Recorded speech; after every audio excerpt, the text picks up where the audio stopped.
اللہ نے قرآن بیان فرمایا ہے کہ ایسے لوگ جن کی مثالیں ہم دیتے ہیں، کبھی فلاں بندہ جسے کبھی سر درد نہیں ہوا، جس کے پاؤں میں کبھی کانٹا تک نہیں چبھا، اور اللہ فرماتا ہے ان کی مثالیں نہ دو، کیونکہ انہیں میں نے بے مہارا چھوڑ دیا ہے، تاکہ وہ یہ نہ کہیں کہ ہمیں دنیا میں بھی سکون نہیں تھا، ہمیں آخرت میں بھی سکون نہیں ہے۔ فرمایا لا خلاق لہم فی الآخرہ، ایسے بندوں کے لیے آخرت میں کچھ نہیں ہے جن کے پاس ایمان بھی نہیں ہے اور جن کے دلوں کے اندر اللہ کا خوف بھی نہیں ہے۔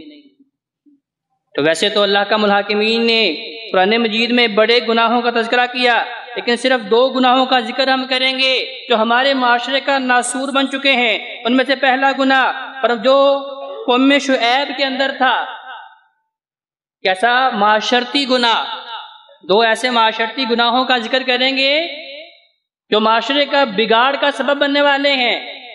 پہلا سبب جس کی وجہ سے اللہ رحمت کی بارشیں روک لیتا ہے، آسمان سے برکت اترنا اللہ بند کر دیتا ہے۔ پہلا گناہ وَإِلَىٰ مَدْيَنَ أَخَاهُمْ شُعَيْبًا، فرمایا ہم نے قوم مدین کی طرف حضرت شعیب علیہ السلام کو بھیجا۔ قَالَ يَا قَوْمِ اعْبُدُوا اللَّهَ مَا لَكُم مِّنْ إِلَٰهٍ غَيْرُهُ، ہر نبی نے دعوت کا آغاز اسی بات سے کیا جو کہ حضرت جی وقار یہ اساس ہے رب کی توحید۔ اگر ہمارے دلوں میں رب کی توحید نہیں، جتنی مرضی بڑی سے بڑی نیکیاں کر لیں وہ رب کو خوش کرنے والی نہیں ہے۔ ابو جہل، عتبہ، شیبہ، ابو لہب حج بھی کرتے تھے، طواف کرتے تھے، حاجیوں کی خدمتیں کرتے تھے، لیکن ایمان ان کے دلوں میں موجود نہیں۔ جو اللہ نے فرمایا وَإِنْ آمَنُوا، اگر یہ ایمان لے آئیں تو پھر فائدہ ہونے والا ہے، لیکن اگر بغیر ایمان کے جتنی مرضی بڑی سے بڑی نیکی کریں وہ اللہ کو خوش کرنے والی نہیں ہے۔ تو ہر نبی نے رب کی توحید کا اعلان کیا، ہر نبی کی دعوت کا پہلا جملہ یہی تھا قولوا لا الہ الا اللہ، اور لوگوں ایک اللہ کو مانو، ایک اللہ کی بات مانو، ایک اللہ کو ہی اپنا حاجت روا اور مشکل کشا تسلیم کرو، اسے اگلی باتیں بعد کی ہیں۔ جب تک یہ نقطہ سمجھ نہیں آئے گا، جب تک یہ نقطہ ہمارے دلوں میں پختہ اور راسخ نہیں ہوگا، بھائیو جتنی مرضی نیکیاں کر لیں رب تک وہ پہنچنے والی نہیں ہیں۔ اگلی بات کہا وَلَا تَنْقُصُوا الْمِكْيَالَ وَالْمِيزَانَ، کہ ماپ تول میں تم کمی کرتے ہو یہ چھوڑ دو۔ حضرت شعیب علیہ السلام اپنی قوم کو دعوت دے رہے ہیں پہلے رب کی توحید کی طرف، دوسرا پیغام وَلَا تَنْقُصُوا الْمِكْيَالَ وَالْمِيزَانَ إِنِّي أَرَاكُمْ بِخَيْرٍ، اور یہ نہ سمجھو کہ یہ کوئی معمولی بات ہے، یہ خیر کی بات ہے کہ جب تولو تو وزن پورا تول کے دو۔ آج دیکھیں کتنے افسوس کی بات ہے کہ غیر مسلم یہ شکوہ کرتے ہیں کہ مسلمانوں کے اندر ایمانداری نہیں ہے۔ غیر مسلم یہ شکوہ کرتے ہیں جن کے اندر خود ایمان نہیں، لیکن انہوں نے اس اصول کو اپنا لیا ہے کہ بھئی اگر ہم انسانوں کو دھوکہ دیں گے تو جو پیسہ ہمارے پاس آ رہا ہے وہ پھر ہمیں نفع دینے والا نہیں۔ یہ بات کافر کو سمجھ آ گئی ہے، لیکن افسوس کہ عاشقان رسول کو یہ بات سمجھ نہیں آ رہی۔ دکان پہ کیمرے بھی لگے ہیں، اس کے باوجود ماپ تول میں ڈنڈی کر رہے ہیں، ڈنڈی مار رہے ہیں، پیسے پورے لے رہے ہیں، اپنی مرضی کے پیسے لے رہے ہیں، لیکن گاہک کو جو ہے وزن پورا نہیں دے رہے۔ وَلَا تَنْقُصُوا الْمِكْيَالَ وَالْمِيزَانَ، اللہ نے قرآن میں حکم دیا کہ قوم شعیب کی تباہی و بربادی کے اسباب کہ شعیب علیہ السلام نے دعوت توحید دی، اور دوسری بات انہیں بتائی کہ بھئی تمہارے اندر مجموعی طور پہ یہ مرض پیدا ہو چکا ہے کہ تم اپنے گاہک کو پورا وزن نہیں دیتے۔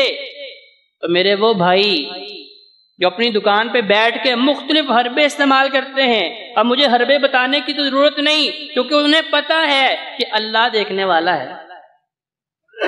حضرت عمر فاروق رضی اللہ تعالیٰ عنہ کے زمانہ میں جب ماں بیٹی سے کہہ رہی تھی کہ بھئی دودھ کے اندر پانی ملا دو، کون سا عمر دیکھ رہا ہے، تو واقعی عمر نہیں دیکھ رہا تھا، لیکن اس بیٹی نے کیا کہا کہ بھئی عمر نہیں دیکھ رہا، عمر کا رب دیکھ رہا ہے۔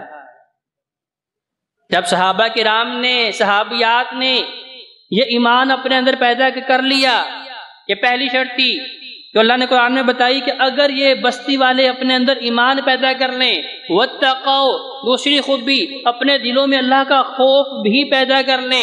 آج ہمارا ایمان اور تقوی جو ہے کیوں نہیں بڑھ رہا؟ کیونکہ حضرت جی وقار ہمارے دلوں میں اللہ کا خوف ہی نہیں ہے۔ اس لیے ہمارا ایمان جو ہے وہ صرف زبان کی حد تک ہے. ہر بندہ جو ہے بے ایمانی کر رہا ہے، جہاں پہ اس کا بس چلتا ہے وہاں پہ اس کی کوشش ہوتی ہے کہ میں اگلے کو نقصان پہنچا لوں.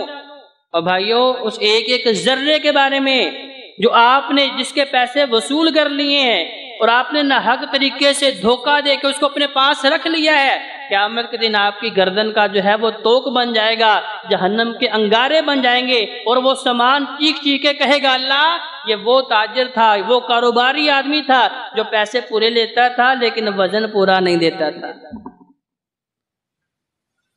وَلَا تَنْقُصُوا الْمِكْيَالَ وَالْمِيزَانَ. اگلی بات کہی وَيَا قَوْمِ أَوْفُوا الْمِكْيَالَ وَالْمِيزَانَ بِالْقِسْطِ. انصاف کے ساتھ اپنے ترازوؤں کو بالکل سیدھا کر لو، وزن پورا دیا کرو. وَلَا تَبْخَسُوا النَّاسَ أَشْيَاءَهُمْ. ان کی چیزوں کے اندر ڈنڈی نہ مارا کرو، چیزیں کم نہ دیا کرو. وَلَا تَعْثَوْا فِي الْأَرْضِ مُفْسِدِينَ. کیونکہ ایسا کرنے سے زمین میں فساد پیدا ہوتا ہے. جو کہا جاتا ہے جی وقار، یہ عمل جو ہے اب شیطان کو خوش کرنے والا ہے اور رحمان کو ناراض کرنے والا ہے کہ آپ ترازو کے اندر جو ہے ڈنڈی مارتے ہیں، چیز پوری نہیں دیتے. اس سے نقصان کیا ہے؟ شیطان خوش ہو رہا ہے، رحمان ناراض ہو رہا ہے. وَلَا تَعْثَوْا فِي الْأَرْضِ مُفْسِدِينَ. اور اس کا فتنہ و فساد جو ہے پوری زمین کے اوپر جو ہے وہ بڑھتا ہے.